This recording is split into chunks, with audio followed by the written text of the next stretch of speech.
Pues hola a todos, ¿cómo estáis? Soy Trufaul, bienvenidos a mi casa, bienvenidos a mi canal, un día más para hablaros de temática militar. Hoy quiero empezar una serie, ya sé que esto no es Ucrania, que no va a tener un montón de visitas, pero lo hago por ti y por ti. Por todos vosotros que os gustan toda esta historia, ya sabéis además que mi trabajo, digamos, de momento principal, pues está relacionado con el mundo de la sanidad y qué mejor que poder empezar una serie hablando del servicio médico del ejército de Napoleón. Hoy, con esta primera parte, que será más o menos cortita, para empezar a hablaros de algunos de los cirujanos más famosos que lucharon con el ejército francés de Napoleón Bonaparte. Una serie que me gustaría centrarlo en la época de la medicina de guerra, que tuvo, digamos, una época en la que hubo muchos cambios, una época en la que a lo largo de estos capítulos, que quiero centrarlo en médicos, en cirujanos, en técnicas de operar, de heridas de guerra sobre todo, en nuevo instrumental, pues cosas que realmente pues vale mucho la pena el hablar y que es muy desconocido.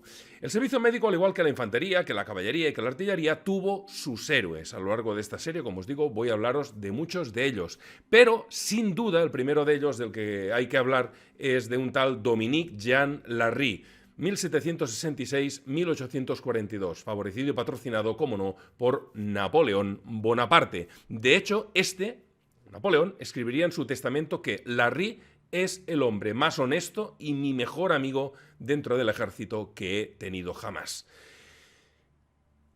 Y una postdata: la mejor y más digna persona que jamás he conocido. O sea, que tela marinera decirle el natal Napoleón, decirle a este médico estas palabras tan bonitas, tan dedicadas y tan sentidas. Larrey, graduado en la Facultad de Medicina de París y de Toulouse, participaría en todas las guerras de la Revolución y del Primer Imperio desde 1792 hasta 1815. Empezaría su carrera como un simple cirujano del ejército del Rin hasta llegar a convertirse en realmente un médico, un cirujano jefe de la Guardia Imperial.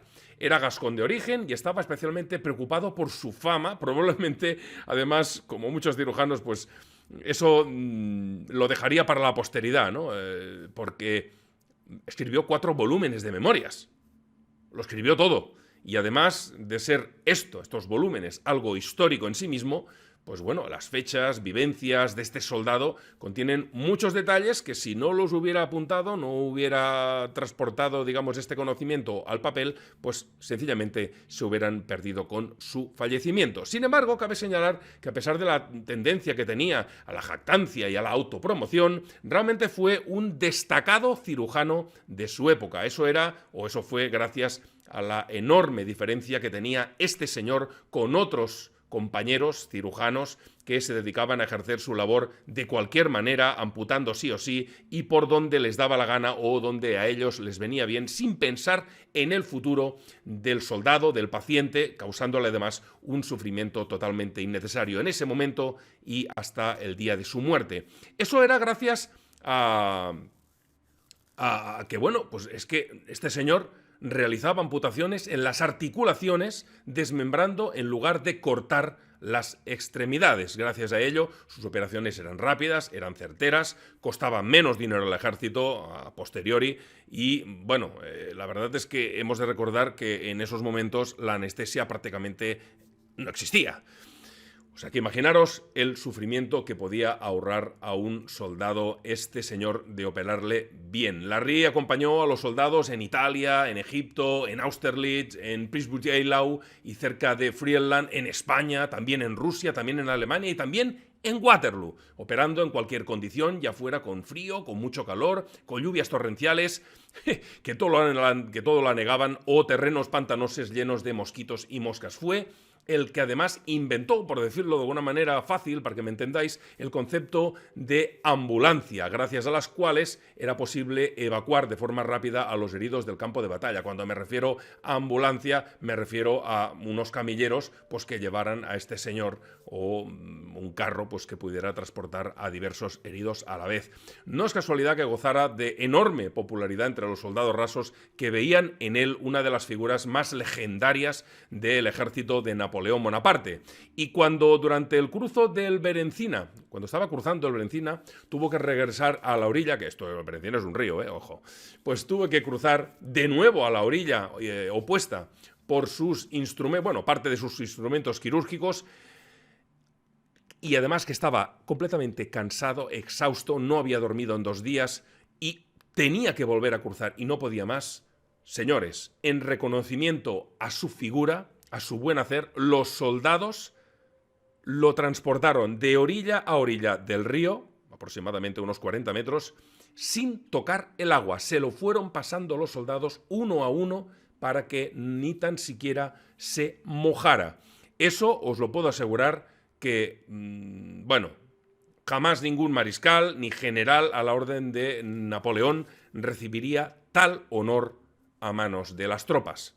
Pasemos ahora a hablar, porque quiero pasar un poquito por encima en cada uno de estos personajes, y si os interesa, buscad información de estos hombres porque vale mucho, mucho la pena. Ahora hablaros de Pierre-François Percy, igualmente meritorio, pero menos preocupado por las relaciones públicas que el anterior, que el que estaba hablando, ¿no? También fue cirujano jefe del ejército, vivió del 1754 a 1827 y en 1793, que ya era cirujano en el ejército del Mosela y entonces pues, luchando en la batalla de Mannerheim, hizo la heroicidad de cruzar el campo de batalla entero corriendo hasta llegar a los pies de un alto oficial que había visto cómo caía herido, lo colgó a sus hombres y volvió colgado con el herido a cruzar todo ese infierno de fuego y muerte desatada para llegar al hospital, intervenir al herido y salvarle la vida. Fue un hombre que al ver el mal estado encima de cómo se encontraba la sanidad en esos momentos, al ejercerla, pues siempre buscó de forma persistente y arriesgando en muchas ocasiones su reputación y buen hacer a fin de poder mejorarla para todos los que la rodeaban, especialmente a las enfermeras. Especialmente, además, fue el cuidado que tuvo exquisito después de operar en, digamos, el cuidado a los heridos, después de ser operados en el campo de batalla, como os decía, y fue el creador de las famosas salchichas que transportaban los cirujanos con ellos, con todo su instrumental y toda la historia. También propuso en 1800, un año bastante curioso para hacer esta clase de historias, en una convención franco-austríaca sobre, bueno, un recurso, digamos, primerizo de protección de las ambulancias, que no se pudiera abrir fuego, no se pudiera disparar a la gente pues que auxiliaba a los heridos, que quería que sencillamente pues, se convirtieran en intocables, sino también en una especie de zona neutral. Ese proyecto, inicialmente aprobado por los franceses, que eran en ese momento bastante razonables, fue, sin embargo, a posteriori rechazado en primera instancia por el general austriaco Paul Kray, que decía que al enemigo ni agua. Y en 1807, en una reunión en Varsovia, Percy le propuso en persona al propio Napoleón un proyecto para formar un cuerpo médico independiente del ejército, compuesto por 260 cirujanos jefes que supieran hacer de todo, 260 más primeros cirujanos, 800 segundos cirujanos y 400 médicos independientes de la administración militar. Sin embargo, como ya sabéis, Napoleón Bonaparte era militar y el emperador puso su empeño o puso su última palabra del lado de los burócratas y de los comisarios, rechazando dicho proyecto. Por tanto, los médicos siguieron estando dentro del ejército y a las órdenes de quien les mandara. Percy no era menos popular que el anterior personaje que hoy ha abierto esta serie, que Larry, y al mismo tiempo se preocupaba más por, como os he dicho, por el destino de los pacientes. Una cosa realmente muy curiosa en su tiempo, en lo que los doctores pues iban a su bola y no se preocupaba para nada ni Dios del señor pues que había atendido esta mañana y mucho menos el de hacía 5 minutos. En un momento en el que Larry se destacaba por esas amputaciones rápidas, realizando docenas de ellas al día, aunque acababa realmente destrozado, Percy a menudo tomaba un tratamiento, digamos, conservador de las heridas, aplicando férulas y a menudo cambiando vendajes, especialmente en las manos, salvando de esta forma a muchos soldados de una segura discapacidad. Y hubo un momento en que de tanto operar, de tanta vela, pues le amenazaba seriamente la ceguera de seguir operando. Y Percy se vio obligado a abandonar el servicio militar en 1809, dedicándose a partir de ese momento a la docencia, donde obtendría también merecidos elogios y consideraciones, ya que sería él y no Larry quien Antoine Jean Gouault representaría vistiendo al digamos, granadero ruso en la pintura Napoleón en el campo de batalla de Precieux's-Eylau. Por último, quiero hablaros de un tercer cirujano que no es menos conocido que los dos anteriores, aunque por otras cosas. El tercero en discordia se llama Degnet.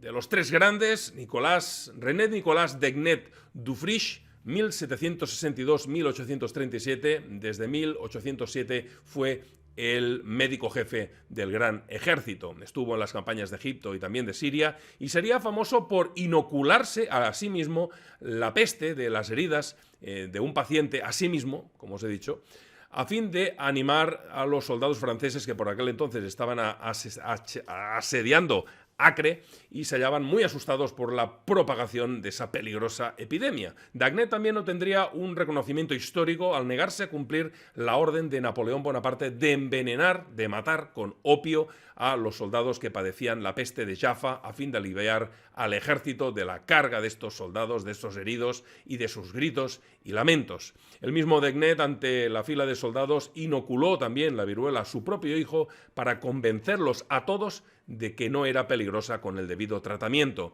Y por el contrario, aunque innecesario, sería el responsable también por haber hecho esto de salvar muchas vidas. Napoleón, la verdad es que reconoció a todos estos personajes, aunque sobre todo al primero. Pero, como apunte final, Degnet disfrutaría de mucha fama, y no solamente en el ejército francés, porque, amigos, cuando fue a finales de 1812, para muchos de vosotros ya os suena esta fatídica fecha para el ejército francés, fue capturado por los cosacos. No hizo otra cosa que escribir una carta a Alejandro I señalando sus méritos, incluso el trato que había dado a los soldados rusos. Y sorprendentemente el zar, al cabo de X tiempo, le mandó una escolta de honor que lo llevó en volandas hasta las líneas francesas, liberándolo a continuación. Y hasta aquí el vídeo de hoy. Espero que os haya gustado este cambio de tercio ucraniano, para todos esos pues que no es que odiéis Ucrania, sino que estáis un poco hasta las narices, pues como yo. Pero bueno, espero que os interese esta nueva serie. Estoy seguro que no será como Ucrania, obviamente, eso lo tengo muy claro. Pero para los frikis de pro y sobre todo para aquellos pues que en un momento dado pues, nos ha gustado el hablar de Napoleón Bonaparte, sus ejércitos, las hazañas y, cómo no, sus derrotas, pues creo que es un inicio al menos esperanzador. Gracias a todos, espero vuestras opiniones sobre esta serie que es muy importante para mí. Y nada, un saludo y hasta luego. Chao, chao. Como siempre abajo, las fuentes.